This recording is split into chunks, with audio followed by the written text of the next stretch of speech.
Good morning, everyone.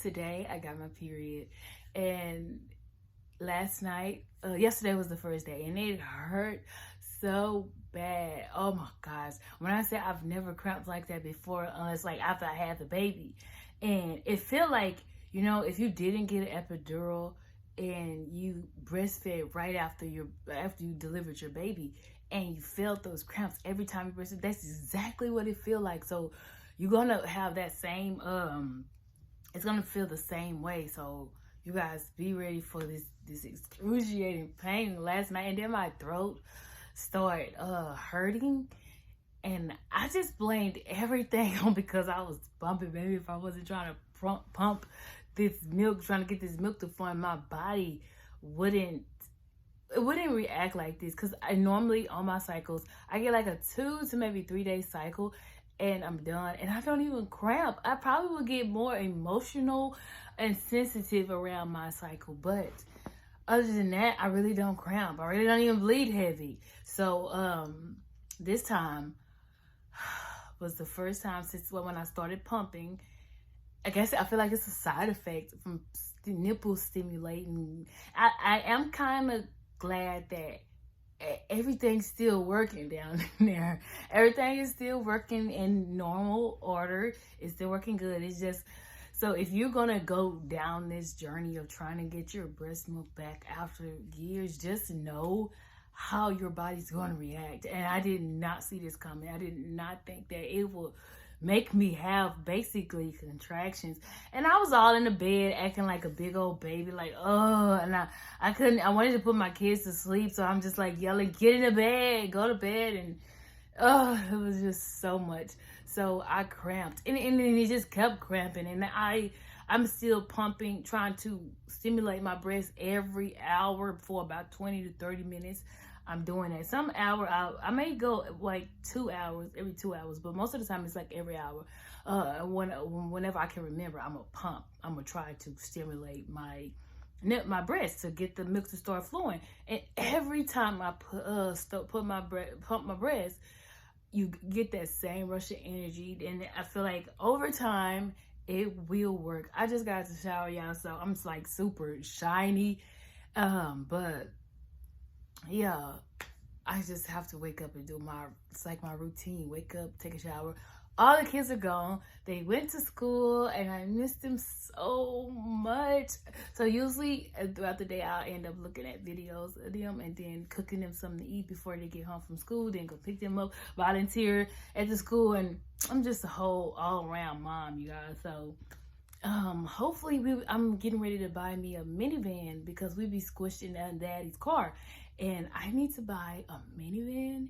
And when I get this minivan, it's gonna be like the mom-mobile. My kids want to call it something else, the thingamajig. That's what my son said. But I'm gonna be pumping in the car. I'm gonna be pumping at the park in the car. I'm going to keep on with this stimulation because I told you guys I have big plans for this breast milk, and it needs to come. And if, like I said, if it don't come within a year, I'm pretty sure my body is gonna say, hey, let's start making more milk, and cause I can do it. I know I can do it. So, but I say if it doesn't work after a year, I'll probably end up trying to have another baby, because I know if you have a baby, you're going to have some breast milk in there. And from that point on, I'm going to always and forever keep on stimulating my breast and get my breast to keep flowing milk forever. So, I want to bake bread with my breast milk. I want to cook with it, make soups. I want to make a lot of things with my breast milk. I want to incorporate it into banana bread too, because my kids, we love baking banana bread. And I have big plans for this breast milk if it's just can come on. It's almost been a week. So, and my period came within the first week of me trying. It was like 3 days late. So, but it finally came. When it came and it hit hard. The contractions that I felt like contractions, and they hurt. And it was in my back at first, and then it moved to my stomach. Then I was just cramped up, and I was just acting like a big baby because I'm not used to contractions. I'm not used to cramping.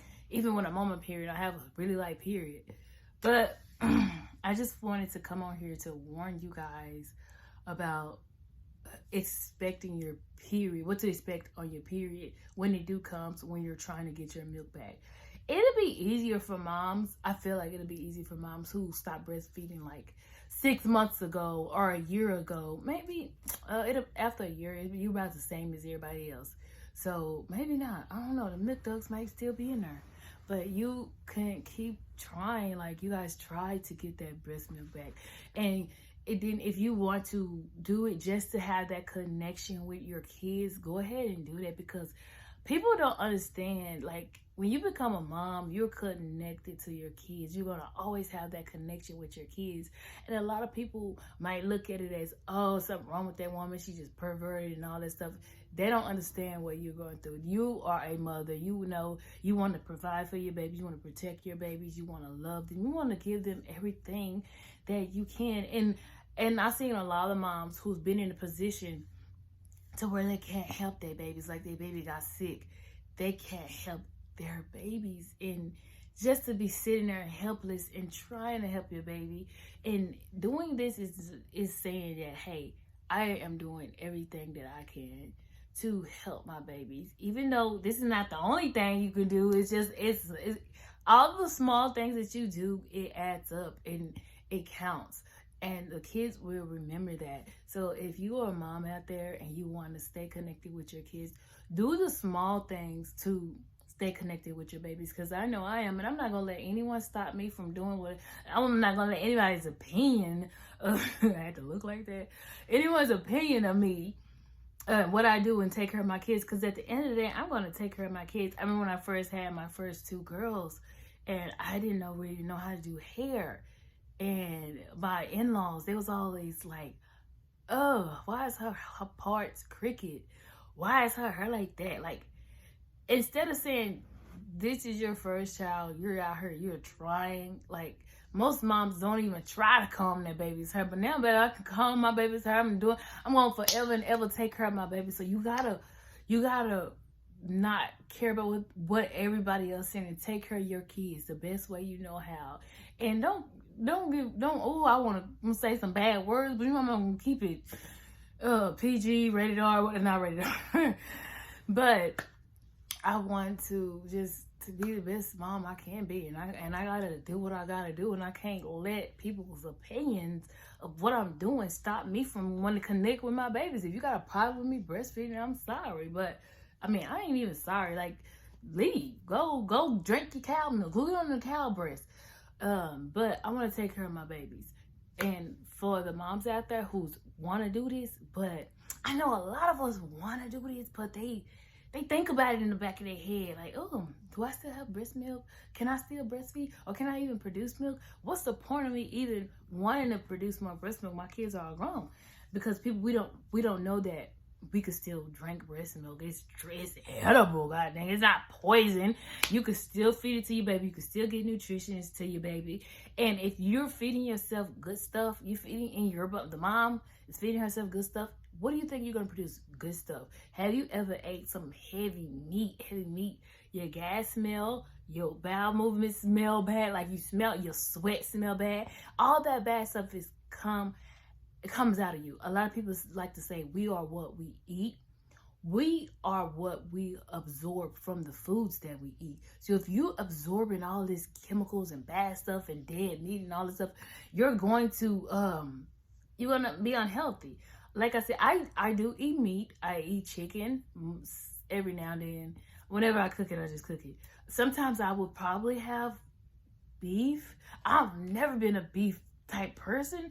I mean, it's okay. I would, and sometimes I would have pork, but I've never really cared about, I guess, I like chicken. Chicken is, who doesn't like chicken? So, that's like one of our main meats that we eat in here is chicken. And most likely, I would love to be a vegan, a vegetarian, then go into vegan and just work my way up. And the people like, well, what can we substitute for cheese? Get breast milk. A lot of people like to get fake cheese and cheese that's been made up. Some other stuff that's made with cheese with beans and, I don't know, pistachios, some type of stuff that they make with cheese. But you can use your breast milk and make about anything. Anything. cheese, butter. What else can you make with it? I don't know. I'll think of some more things. But you can make a lot of things with your breast milk. You can incorporate it into your meals, and that's what I plan on doing.